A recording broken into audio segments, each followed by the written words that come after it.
Bonjour, c'est Gilles sur boursicoté.com. Voici l'analyse technique du CAC 40 pour cette séance du vendredi 9 janvier 2015. Et c'est donc une séance qui ne valide pas une poursuite du mouvement haussier tel qu'il avait été impulsé par la dynamique de la précédente bougie. Je vous avais indiqué 3 niveaux à surveiller pour quantifier cette dynamique. Le premier niveau, c'était cette zone des 4252. Déjà en ouvrant sous cette zone, eh bien c'était déjà un mauvais signal dès le début. Malgré tout, la dynamique restait haussière. Il y avait un deuxième signal à conserver ici, la zone des 38,2% de l'intégralité de cette amplitude.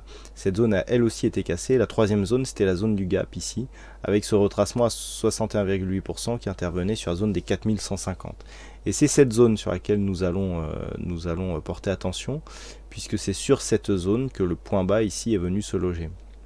Alors plusieurs choses. Déjà, la dynamique, clairement, elle est interrompue du fait que l'on casse la loi de Dow dès le début de cette dynamique, ce qui n'est pas bon signe. On avait pourtant marqué un plus haut significatif légèrement plus haut que le précédent. Bon, sur le futur, on avait d'ailleurs 2 points équivalents. Mais là, en cassant ici ce plus bas, eh bien, la dynamique est de toute façon interrompue.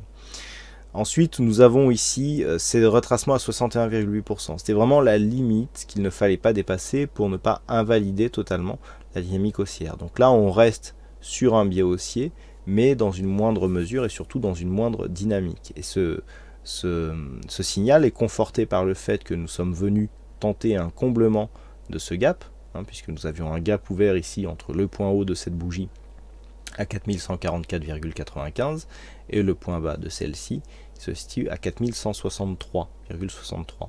Et avec un plus bas qui vient se loger à 4149,44, je vous rappelle que tout à l'heure on était à 4144,95, et bien il reste 5 points.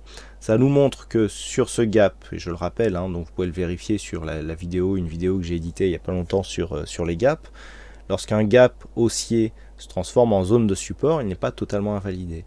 Et là, c'est ce que nous avons puisque ce gap n'est pas totalement comblé. Ce gap était renforcé ici par le retracement de 61,8% et c'est sur cette zone que nous sommes venus marquer le point bas de la bougie.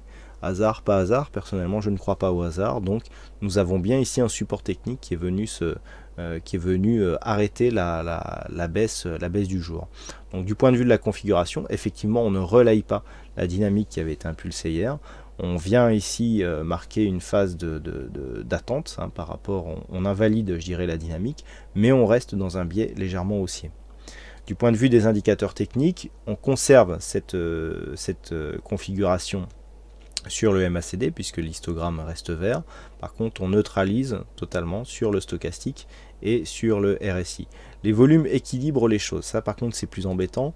Autant hier, on voyait bien ici une augmentation des volumes sur une séance de hausse. Autant aujourd'hui, sur cette séance de baisse, eh bien, nous avons des volumes certes légèrement inférieurs, mais quasi similaires à ce qu'ils étaient hier. En tout cas, il n'y a pas assez de déséquilibre pour valider une orientation, en tout cas du point de vue des volumes. Donc, du point de vue des volumes, ça s'équilibre et on monte en volatilité, ce qui favorise plutôt les reprises baissières. Donc, le fait que l'on monte en volatilité sur une bougie baissière n'a rien d'illogique. Donc par rapport à cette configuration, on le voit, on reste dans un biais haussier légèrement, mais il ne manque pas grand chose pour que on rebascule ici dans une phase d'invalidation. Et puis si on venait s'inscrire dans une phase d'invalidation, eh bien nous aurions ici un point haut, on reviendrait ici rebondir, on marquera un point haut, et si on casse ici cette zone, on va revenir ici sur les 4076, puisque sur une rupture de 61,8%, l'objectif c'est le retracement total. Et sur le retracement total, si on casse ici cette zone de point bas, eh bien on aura alternance de points hauts significatifs décroissants, alternance de points bas significatifs décroissants. Donc on irait ici vers une tendance court terme qui s'orienterait nettement à la baisse. Donc l'enjeu de la prochaine journée, puisque c'est de cela qu'il s'agit, c'est ici surveiller cette zone 1 des 4150 points, puisqu'il s'agit du retracement à 61,8%, et le comblement total de ce gap. Si le comblement donne lieu à un rebond, tout espoir n'est pas perdu, le 61,8 a été attaqué, mais ça peut encore rebondir, ce ne sont que des statistiques. Par contre, si on casse ici, si on close ce gap, et que l'on continue ici sur une grosse dynamique, hormis ici la zone des 4109 points, il n'y aura rien qui nous arrêtera avant la zone des 4076 et donc en cas de cassure avec les conséquences que je viens de vous énoncer.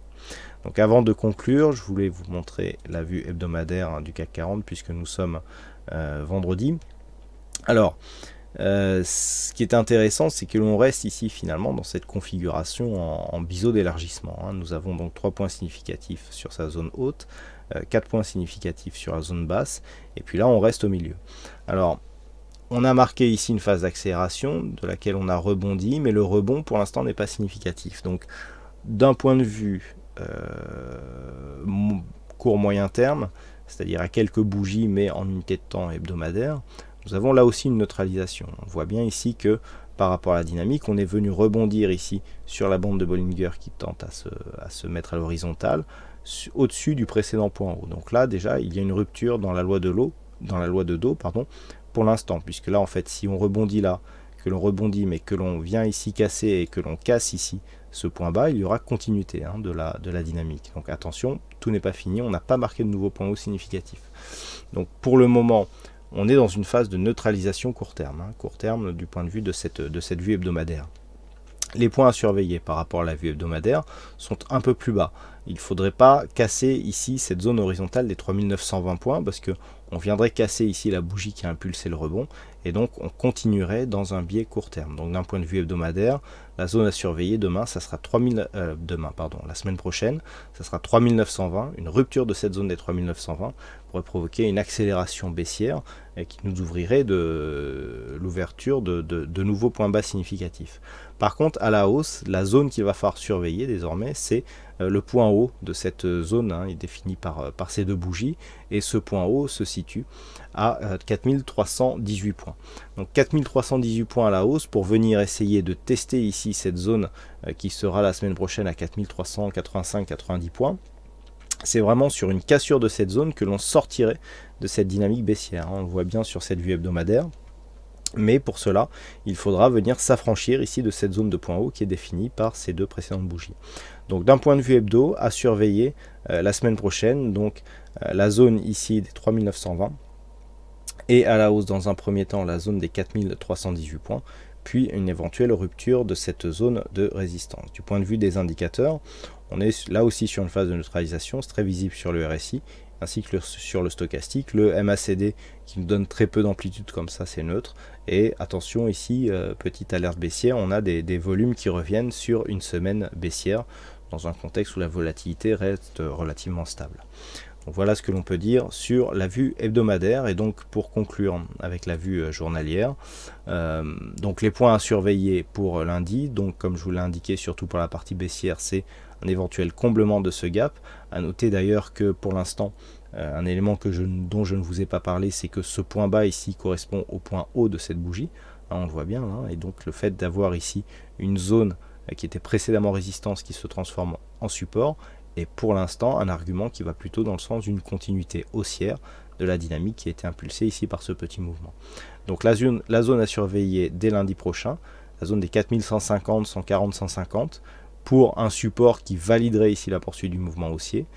Une rupture de cette zone avec par exemple un retour rapide sur 4109 pourrait mettre en danger donc cette dynamique, et en cas de rupture des 4076, il pourrait là aussi y avoir des accélérations en direction soit des 4015 points, soit en direction des 3967 points.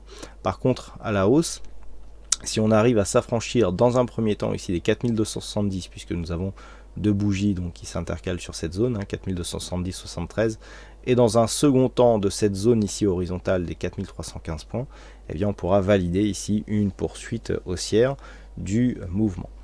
Voilà donc ce que l'on peut dire sur cette analyse technique du CAC 40.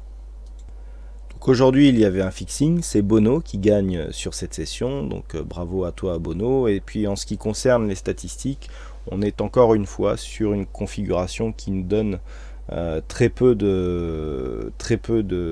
d'occurrences, très peu de cas similaires dans les 15 dernières années. Donc ce n'est pas possible, a priori ça serait plutôt haussier, mais a priori ce n'est pas possible de dégager une tendance significative avec assez de cas représentatifs pour donner une statistique fiable. Voilà donc pour cette analyse technique du CAC 40. Il ne me reste plus donc à vous souhaiter à toutes et à tous un bon week-end, bonne chance au prochain trade, et on se retrouve donc dès lundi prochain pour de nouvelles analyses techniques sur le site boursicoté.com. Bon week-end à tous.